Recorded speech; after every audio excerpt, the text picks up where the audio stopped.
Thanks, everybody. So, good morning, good afternoon. My name is Darryl Rowe. I'm a technical specialist in the Microsoft Modern Workplace team. So, Modern Workplace is our Microsoft 365 applications, things such as Office 365, security, also things such as Power Platform, Power Applications. I work with health and life sciences customers in the Midwest in the US, but I cover the subject broadly.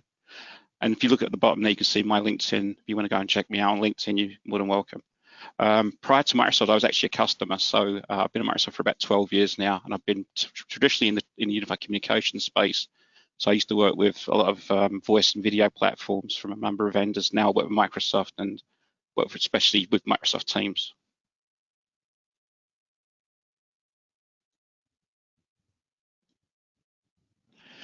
So today I'm going to talk about how Microsoft Work 365 and Microsoft Teams has helped customers work from home and changed from a workplace-centric model to a workplace home model. Pandemic obviously affected a lot of businesses. They had to flip overnight almost to get everybody out of the office and start working from home. However, they couldn't miss a beat. The business still had to operate. You know, we couldn't just have any downtime. People still had to work. The business still had to make money, right? So, you know, everybody still has to stay employed. That did create its own challenges, right? How do you keep everyone productive? How do they communicate? How do they collaborate? And this affected every company, even Microsoft. You know, at the Microsoft campus in Redmond, I think we've got like 50,000 people there that came to the office every day. And suddenly they have to work from home, and they didn't actually have the tools and the applications to do that.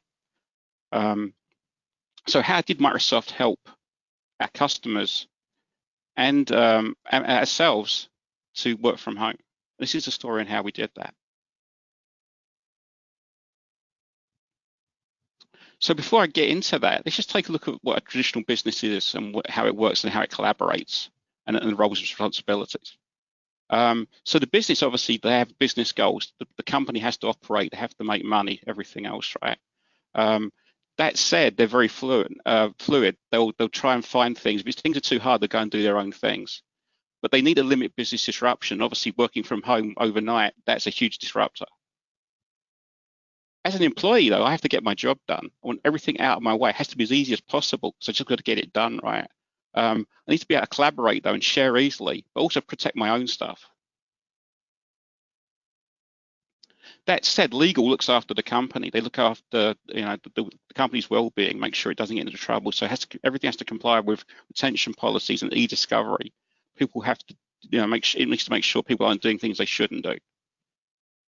Hand in hand with that is security. They're looking at the high-level company, looking at data leaks and breaches. They have to protect information, make sure everything's secure.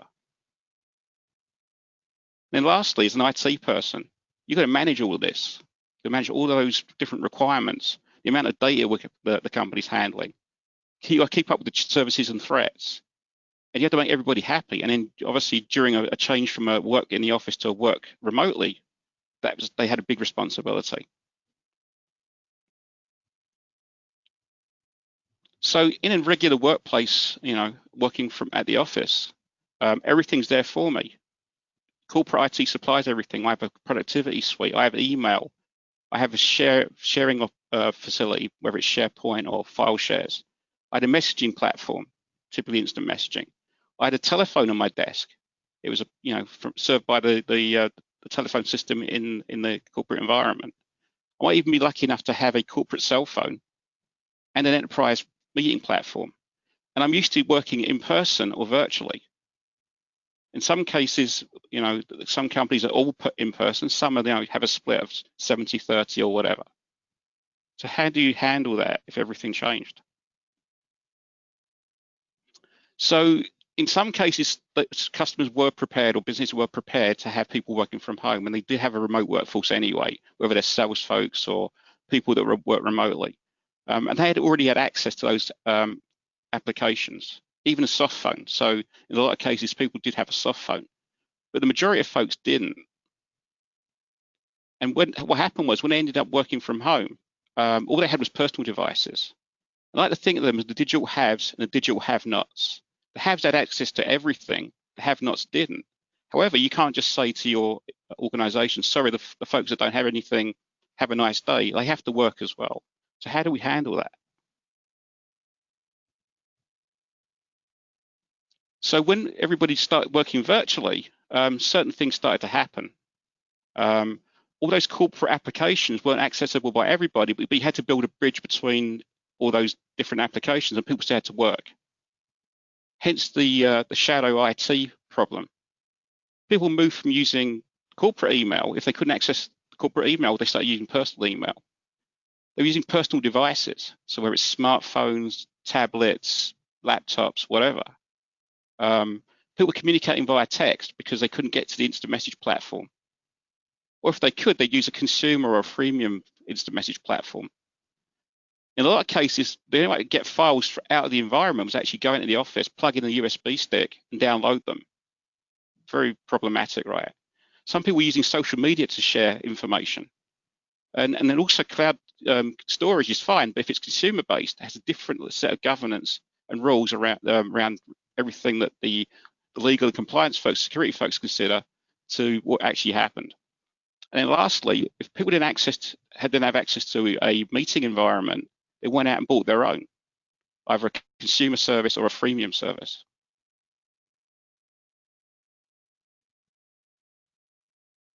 So you got to take a step back. What's the danger to the company, right? Everything we'd already had as governance already lined up when it was working in the office has all changed now. And I have some concerns now. What's my leakage of intellectual property? If I'm storing stuff in a consumer storage platform, what does that mean? Is there any of that customer data? Is it personal information in there? If that gets leaked, what's the implications of that? What's the security of the other solutions? Different solutions for consumer aren't the same as enterprise grade. Different security options, different things like that. Also, when people were using these consumer products, did they look at the terms and conditions? Did they look at the liability? Did they just click accept after the long list of things to read? What's happening in those terms and conditions? Are things being shared with third parties? Is it going out to advertising? Also, what's the extra cost? People were expensing stuff, so that's more cost to my business that I hadn't planned for. And there was zero governance on this. If I can't see it, I can't maintain it. I can't govern it. Ultimately, that leads to corporate liability.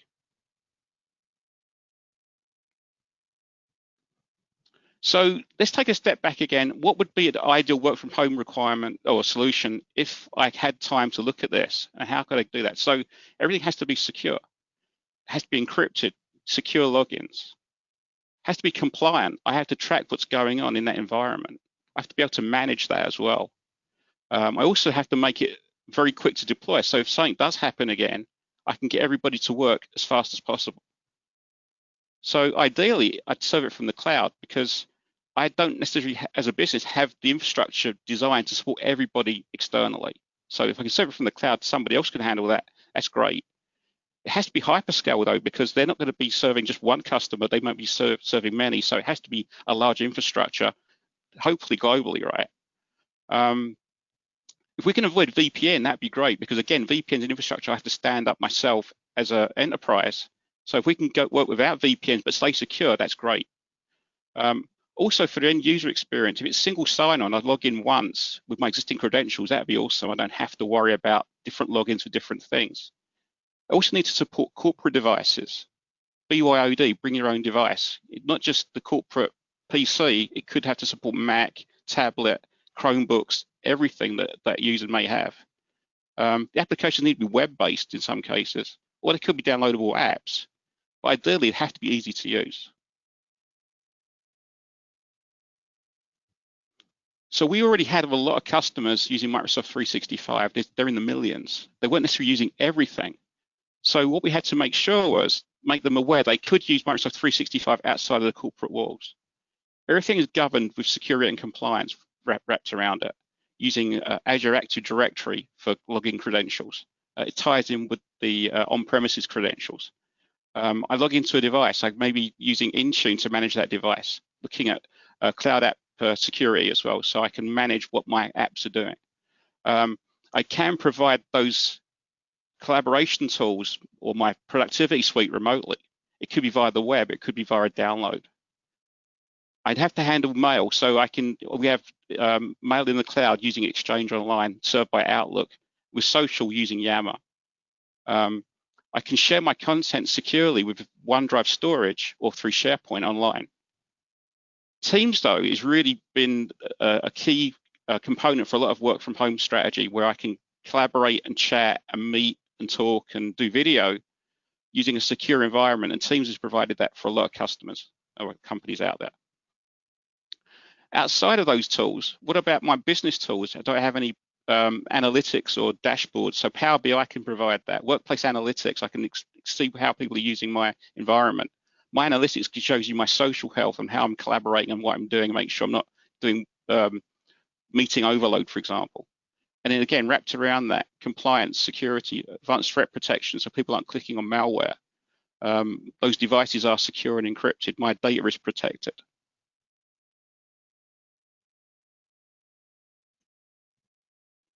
So one of the questions is, there's a lot in Microsoft 365, and a lot of our customers have it. They don't necessarily get the best out of it. So how do you get the best out of all this big, I go into the launcher and there's all these different applications sitting there. How do I use them? As an end user, it could be overwhelming.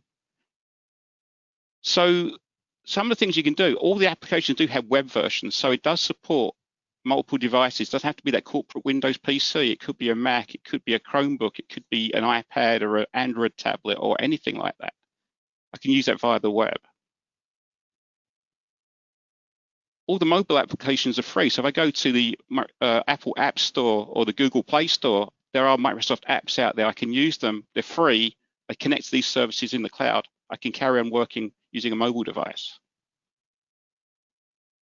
However, if you're doing full fidelity of Office, for example, so I need to do a lot of stuff with Excel, with deep macros, for example, some versions of Microsoft 365 do provide Office downloads. So I can download Office to 5 different devices. They could be personal devices, could be corporate devices. However, the one thing that links everything together is Teams. Teams can handle all of these applications through one interface. So just quickly recap, what does the team people have to do? What do they need to connect to? It maybe need to do co-authoring on documents and files. They have to do planning and task management, reporting and analytics. They might have some corporate video they have to record or view. They want to do meetings via audio and video and screen sharing. You might want to connect to bots. Instant messaging is very, very important to collaborate with. They might want to do a large town hall or webinar community type events. Note-taking, workflow. As you can see, there's a ton of different things that they have to do. They also have to have a file share that's secure. They can share documents and everything else. They have to schedule things. They may have to work with CRM. So you can see here, we're building out a lot of different things, but they have to be compliant and secure. Very, very important. And in Microsoft 365, we have answers for all of these different applications. As you can see here, I'm building this out. So Office Pro Plus for co-authoring and collaboration, Planner, Power BI, Stream, as you can see here. Again, lots of things. As an end user, can be overwhelming. So what's the best way to connect all of those things? Teams. Teams is the hub for teamwork. Through Teams, I can connect to all those different applications, all those different things I have to do through one interface. Think of Teams almost like the smartphone for the enterprise. It's a one platform that has all these different applications linked into it. I don't have to go looking and searching for them. I can just use it. Just to give you an idea, I call this like the Microsoft layer cake. As you can see how we build our services through Microsoft 365. So everything secures your Azure Active Directory. That syncs to on-premises directories. So I have one login for everything, whether it's in the cloud or on premises.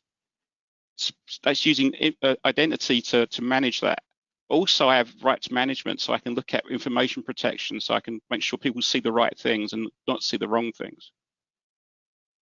It also ties in security compliance. I can manage what's going on. I can see what's happening. I can see people that are sharing what they're sharing, when they're sharing. I can retain that, search for it, everything else. We have layers sitting on top of that, Microsoft services. So that's Exchange for email, SharePoint for collaboration, OneDrive for file sharing, Planner, Stream, there's a bunch of applications. But Teams is the one that sits on the top. It sits on top of the layer cake. It's the frosting. It really does bring everything together. But also, it has its own applications as well. So it's instant messaging, collaboration for file sharing and messaging, voice and video, meetings and telephony. And with APIs, we can connect to third-party applications. They could be line of business applications, other applications out there as well. And on our side at Microsoft, we have a huge, I call a collaboration data lake, if you want to think of it like that. We call it Microsoft Graph. Like through there, everything's managed through one pool of data.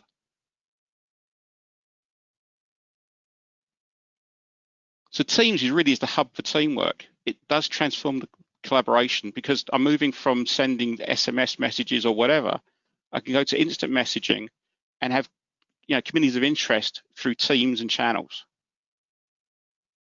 I can streamline business processes, but I can look at dashboards and connect to third-party applications, and there I can actually work through one interface to do that.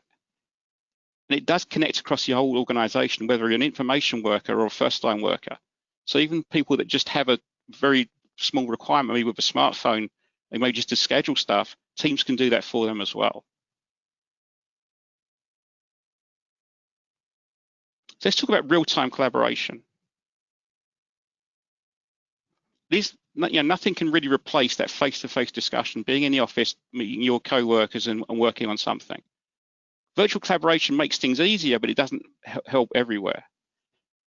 One big challenge as well is if for example, I have any people with disabilities, the technology must be accessible and inclusive. I can work in the office, I can communicate via signing or lip reading or hear people, but if I'm remote, it can make those people feel isolated as well.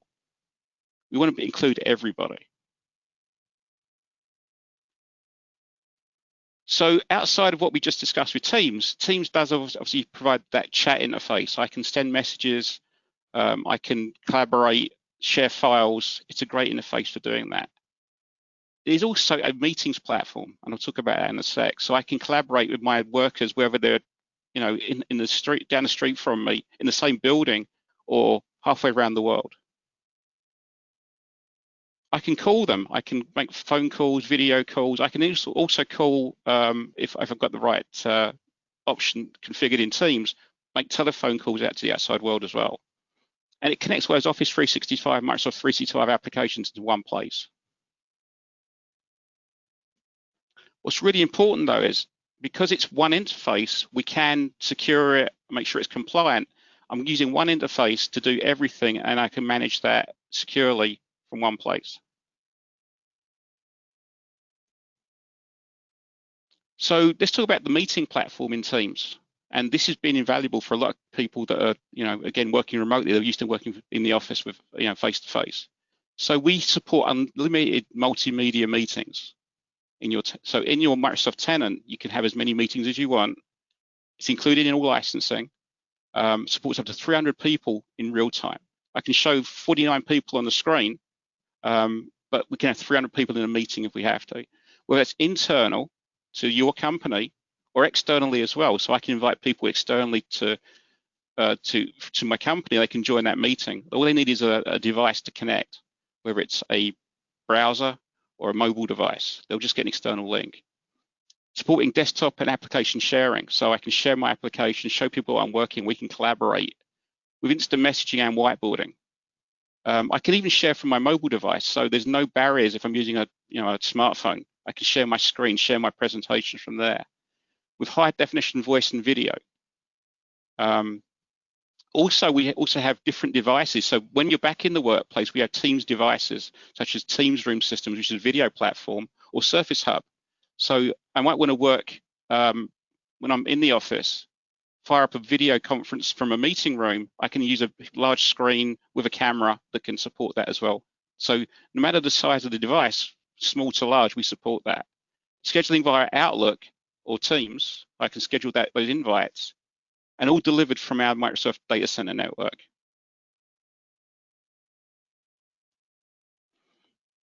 Teams also has voice and video, and this one has been super invaluable for a lot of companies. So what happened was when people work remotely, they didn't have access to their desk phones. They didn't necessarily have a soft phone on their remote device. So they were cut off from their telephone or their telephone number. They couldn't call people even in their own organization. Hence, they reverting back to cell phones and stuff. Teams supports voice and video directly. So anybody in my organization, I can start a voice or a video call. I can escalate to a conference call or to a meeting. I can do that. So, I might be talking to one person and we only bring somebody else in, one click to do that. That's Teams to Teams calling. Also, if you had Skype for Business in the environment, we could support that too, so Teams to Skype for Business. And I'll talk about something else as well. Outside of my organization, we have something called Federation. I can connect to other Teams environments or Skype for Business environments. Supports click to call and dial by name. I don't need to know anyone's telephone number. I just type their name in. They'll come up in the directory. I'll find them. And we even have voicemail. And that's across a number of devices, whether it's a desktop, mobile, a Teams device like an IP phone, or even the browser.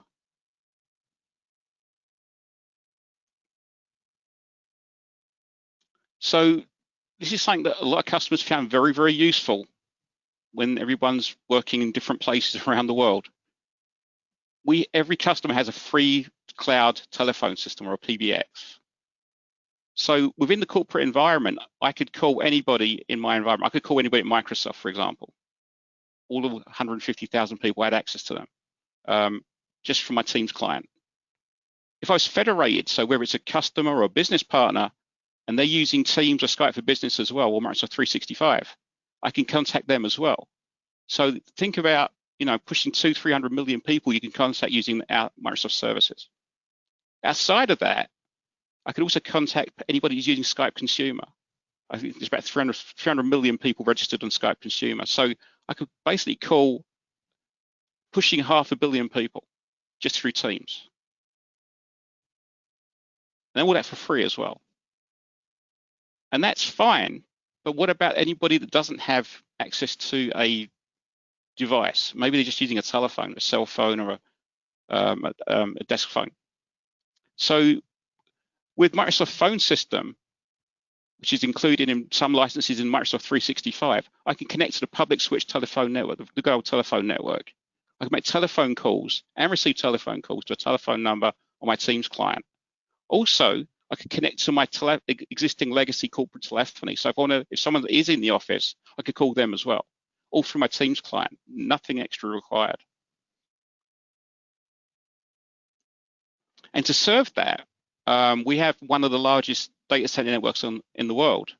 Here you can see, very poor screenshot, but you can see, it gives you the idea. We have data centers around the world, and we use something called Global DNS and AnyNet.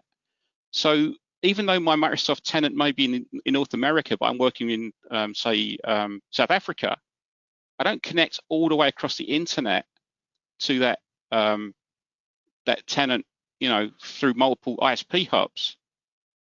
Teams is smart. It looks at where you're connecting from using global DNS, connects you to the nearest Microsoft data center, and carries you across our own dark fiber network, minimizing latency to the lowest possible degree. So it makes my voice and video quality much better than connecting through multiple hops across the internet.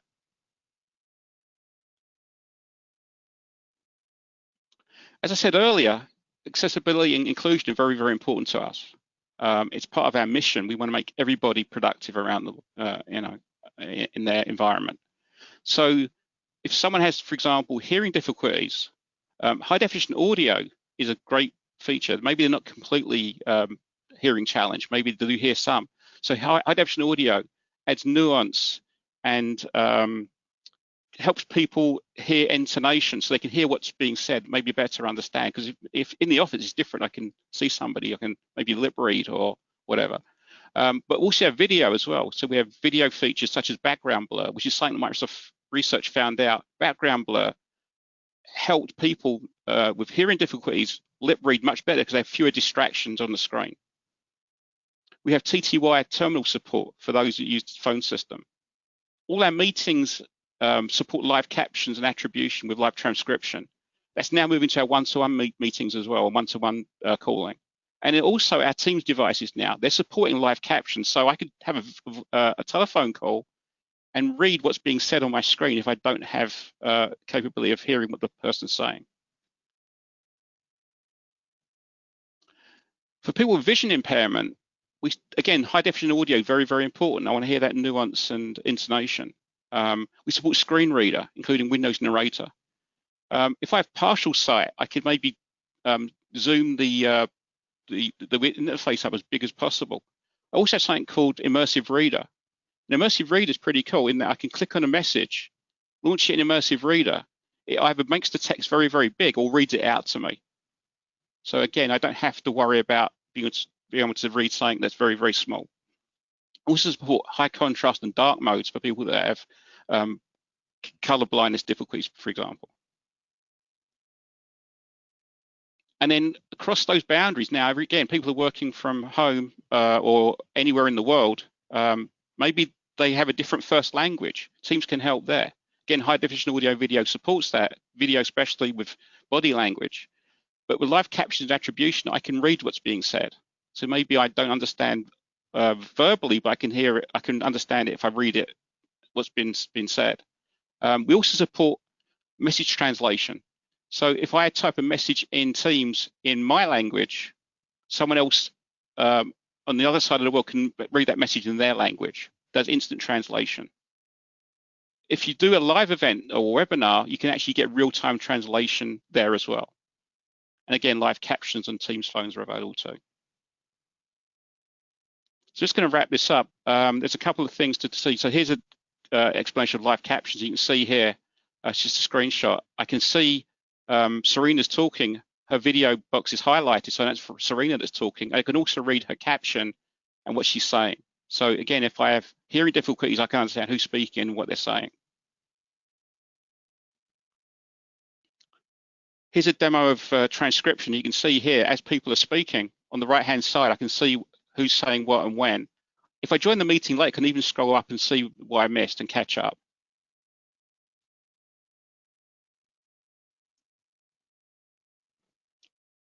So together mode is something that Microsoft has worked on. Actually, let me just skip the slide, sorry, my bad. Together mode is something that Microsoft research found that video fatigue is a real thing. So if I'm looking at a screen with a lot of people, it's very hard to understand, my brain to take in who's saying what and when. So using artificial intelligence, we can remove the backgrounds of all the people's video feeds and photo stitch them together into one environment. So all I now is looking at the people's faces, not their different backgrounds, and it reduces that video fatigue. If anyone's been watching the NBA games, and obviously we just finished now, and they saw that courtside there was a number of big video screens with people sitting in virtual rooms. That's together mode by Microsoft Teams. There's a great demonstration of that. So just finishing up, imagine we had digital haves and have-nots. So people were, weren't able to access their features functionality because they didn't have the capability to do that. Microsoft 365 and Teams, we've leveled the playing field. Everyone has the same applications and can communicate and collaborate together no matter what device or they're using or where they are. And with that, I'd pass it back to Ron.